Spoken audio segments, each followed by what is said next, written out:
स्वामी जी मेरे पहले गुरु जो है वो शरीर त्याग चुके हैं और उनके द्वारा दिए गए गुरु मंत्र में मेरा मन नहीं लगता। तो क्या मैं आपको गुरु धारण कर सकता हूँ?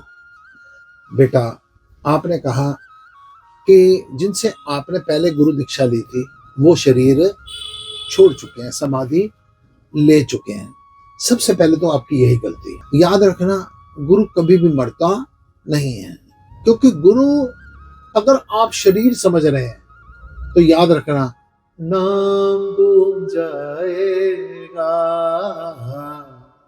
चेहरा ये बदल जाएगा, मेरी आवाज ही पहचान है,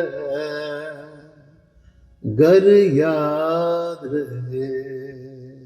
गुरु क्या कह रहे हैं कि मेरी आवाज ही पहचान है, गर याद रहे। पहली बार गुरु शब्द है, गुरु शरीर नहीं है। शरीर तो आप कह रहे हैं कि मैं आपको गुरु धारण कर लूं, हो सकता है मैं शरीर छोड़ जाऊं, आप किसी और को धारण कर लें, वो शरीर छोड़ जाए, तो कब आप गुरु ही बदलते रहेंगे? सबसे पहली बात, गुरु कभी मरता नहीं है, गुरु शब्द है। आपका अगर एक शब्द में, एक गुरु दीक्षा में, एक गुरु के नाम में मन नहीं लग रहा, आप इस शरीर को गुरु धारण कर लेंगे, इनसे गुरु दीक्षा ले लेंगे, ये आपको मना करेंगे, आप किसी और से गुरु दीक्षा ले लेंगे, और फिर क्या होगा? फिर थोड़े दिन बाद आपका उसमें भी मन नहीं लगेगा।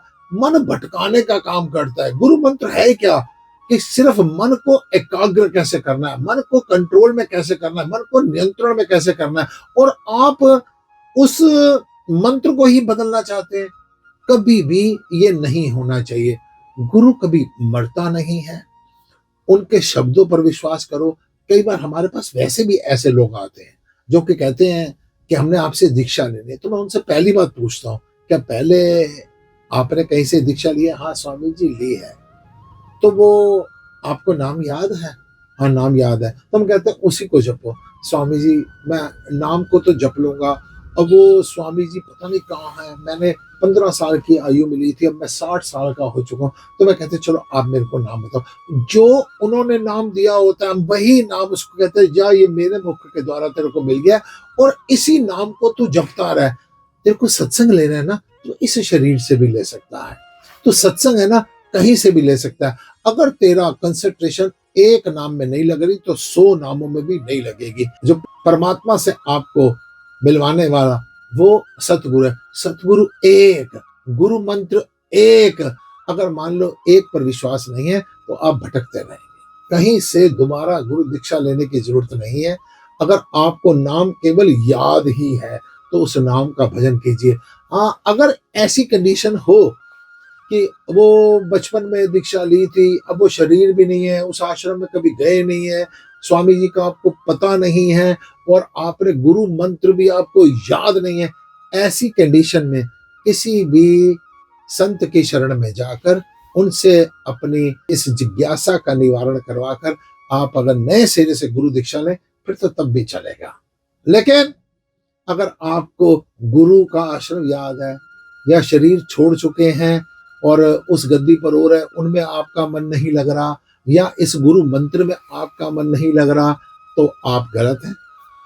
एक गुरु नाम होना चाहिए। अगर याद है, उसी का भजन कीजिए। बार बार अपने मन को एकाग्र करके उन्हीं में विश्वास रखिए। अगर उनमें विश्वास नहीं, आपका बेड़ा कभी भी पार नहीं हो सकता। आप कभी भी अपने आनंद को उपलब्ध नहीं हो सकते। किसी संत के पास जाइए। संत जिस समय पर सत्संग करते हैं तो वो ये देखकर थोड़ी करते हैं कि मेरे शिष्य कितने बैठे हैं और दूसरे गुरु के कितने शिष्य बैठे हैं। वो तो सत्संग कर रहे हैं। सत्संग सबका ग्रहण कीजिए, और उन शरीरों में भी आप अपने गुरु का दर्शन कीजिए, उनकी सेवा कीजिए, लेकिन विश्वास अपने सदगुरु पर ही रखिए, जिन्होंने आपके हृदय पर भक्ति का बीजारोपण किया था। बोलिए श्री सतगुरुदेव भगवान की जय।